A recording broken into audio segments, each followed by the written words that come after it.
আজ সকালবেলা ঘুম থেকে উঠে ভাবলাম নবদ্বীপের রাসমেলায় ঘুরে আসি, দেখে আসি। আগে কোনো দিন দেখিনি, আর এই জীবনে এরকম সুযোগ আসবে কি না ঠিক জানা নেই। সেই মতো বেরিয়ে পড়লাম। কৃষ্ণনগর বাস স্ট্যান্ড থেকে বাসে চেপে চললাম নবদ্বীপের উদ্দেশ্যে। ভাড়া 30 টাকা, অবশ্য আমার কাছ থেকে নিল 25 টাকা। দুদিকে সবুজে মোড়ানো প্রাকৃতিক সৌন্দর্য দেখতে দেখতে এগিয়ে চললাম নবদ্বীপের উদ্দেশ্যে। এক ইতিহাস মণ্ডিত স্থান, যা শুধু বাংলার নয়, গোটা ভারতবর্ষের গর্ব। অবশেষে সেই বিখ্যাত জলঙ্গি নদী সেতু পেরিয়ে পৌঁছে গেলাম নবদ্বীপে। এই নদীটি দেখতে দেখতে বেশ মনে পড়ল, এত বড় সেতু বহুদিন পারাপার করিনি। তা সে রেলপথেই হোক বা সড়ক পথেই। বেশ লম্বা সেতু, কিন্তু সেতুর উপরে বেশ ভিড়ভাট্টা ছিল, তাই বাসের গতি খুব একটা ছিল না। পৌঁছে গেলাম নবদ্বীপ রেল স্টেশনের ঠিক সামনেই নেমে পড়লাম।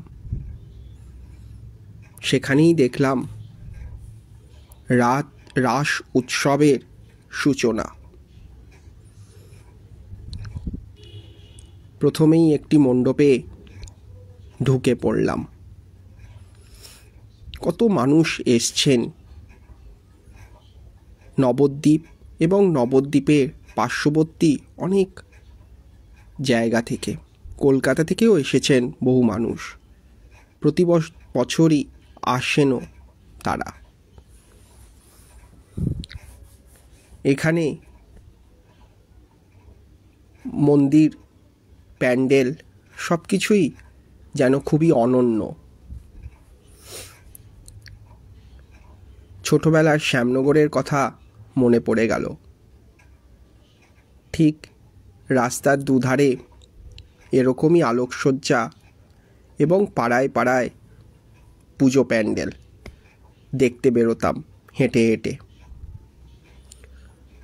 বেশ ফাঁকাই ছিল, ছিমছাম পরিবেশ, দেখতে বেশ ভালো লাগছিল। কোথাও গঙ্গা মাতার মূর্তি, কোথাও আবার মা কালী, মা চণ্ডী, কোথাও অষ্টসখীর মূর্তি, সব মিলিয়ে বেশ জমজমাট। নবদ্বীপের রাসমেলার একটি বিশেষত্ব আছে, তা হলো এখানকার লাইটিং, যা রাতের বেলা ঝলমল করে দেখবার মতো, ঠিক চন্দননগরে জগদ্ধাত্রী পুজোর মতো। আমি অবশ্য বিকেলবেলা গেছিলাম বলে তখনই বেশ ভালোই লাগছিল। হাঁটতে হাঁটতে ছেলেবেলার কথা মনে পড়ে গেল। ঠিক এরকমই ঠাকুর দেখতে বেরোতাম, হেঁটে হেঁটে কত ঠাকুর দেখতাম, তাও আবার হাতে গুনে রাখতাম যে এই বছর এত ঠাকুর দেখেছি, আগামী বছর আরও বেশি ঠাকুর দেখব। এই ছিমছাম পরিবেশে পুজো প্যান্ডেলগুলো দেখে বেশ ভালো লাগলো। আজকাল আর ভিড়ভাট্টা অত ভালো লাগে না। এখানকার প্যান্ডেল সজ্জা বেশ নজর কাড়া। সকল মানুষের কাছেই আজকের দিনটা একটি উৎসবের দিন। এই যে ঠাকুরটি দেখছেন, নবদুর্গা মাতা, নবদ্বীপের বিখ্যাত মা দুর্গা। দেখুন কি সুন্দর মূর্তি। এগিয়ে চললাম আরও অনেক ঠাকুর দেখতে। সন্ধে হতেই মানুষের ভিড় বাড়তে শুরু করলো। বহু মানুষ বেরিয়ে পড়েছেন বাড়ি থেকে সেজেগুজে। আজ পূর্ণিমা, দেখেছেন কি সুন্দর রাতের চাঁদ। এবার চলে এলাম নটরাজের মূর্তি দেখতে।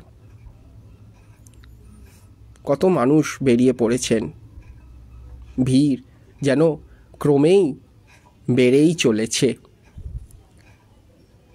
পাড়ায় পাড়ায় এত সুন্দর লাইটিং, এত সুন্দর আলোকসজ্জা বহুদিন পর দেখলাম।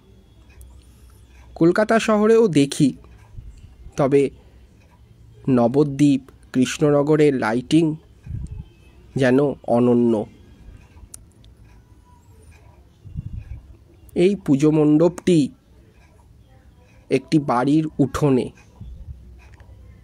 খুব সুন্দর করে সাজিয়েছে। দেখতে বেশ ভালো লাগছে, মনোগ্রাহী। দেখুন কি সুন্দর করে সাজিয়েছে পুজো মণ্ডপটি। বহু মানুষ দাঁড়িয়ে এদিক ওদিক ইতিউতি সেলফি তুলছেন, ফটো তুলছেন, উপভোগ করছেন একটি সুন্দর নির্মল পরিবেশ। মূর্তি দর্শনের পর মণ্ডপ সজ্জা দেখতে দেখতে শিল্পীর তারিফ করতেই হলো। কত ভাবনা চিন্তা রয়েছে এই মণ্ডপ সজ্জার পেছনে। এখানে অনেক কচি কচি বাচ্চা দেখলাম, যারা মণ্ডপে আগত মানুষদের একটা নির্দিষ্ট পথ দিয়ে ঢুকাচ্ছে, আবার একটা অন্য পথ দিয়ে বের করছে। অবশেষে পৌঁছে গেলাম রেল স্টেশনের কাছে। এবার বাড়ি ফেরার পালা। অনেক রাত হলো।